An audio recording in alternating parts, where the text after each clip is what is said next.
What you're watching is this live camera that we have there on the border of Israel and the Gaza, and we took it full, if you will. In other words, Blake Berman was on one side and it was on the other side because we saw this. This is live. You are looking live along the border there, and that's live audio as well. I know Trey Yingst is still there with us. From your position in Israel, Trey, is this incoming or outgoing, and what are we watching?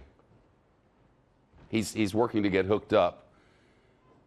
I believe that this is incoming and that what we're seeing is the Israeli defense system, the Iron Dome, as it's so often called, working to intercept incoming. That's my belief. He's on the ground. We'll let him do the telling when he's up, hooked up, and ready to go. Trey Yingst was watching him along with us. It looked as if Iron Dome went to intercept those, Trey. Is that right?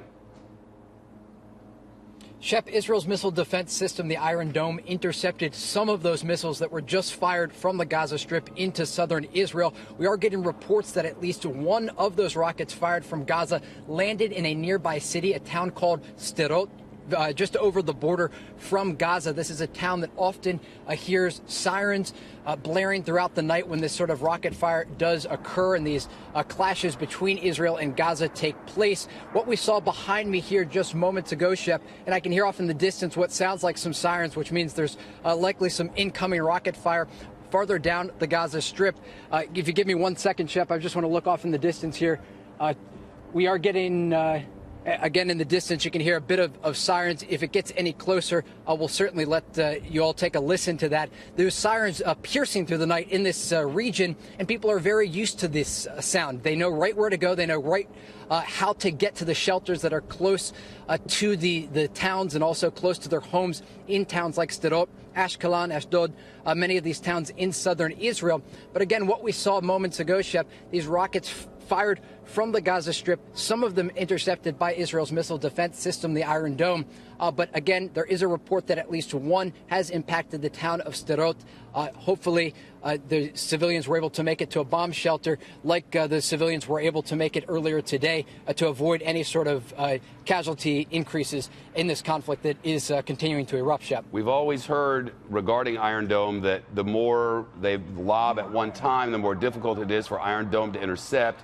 And in recent days and weeks, 10 at a time, that's a new level, isn't it? It is, Shep, and we've seen this sort of rocket fire before. Back in November, a very similar situation as to what we just saw behind us here moments ago, where you'll actually see streams of rockets fired from one position on the Gaza Strip. So those militants there, whether they're with the militant and political group Hamas or whether they're with militant factions such as Islamic Jihad, they're firing these rockets in groups in an effort to try to confuse the Israelis who are trying to shoot them down and also overwhelm Israel's missile defense system, the Iron Dome. We have spoken with many of these factions inside Gaza this year, Shep. I met with top leaders in Hamas and also Islamic Jihad, and they basically said just about a month ago that they were prepared for war.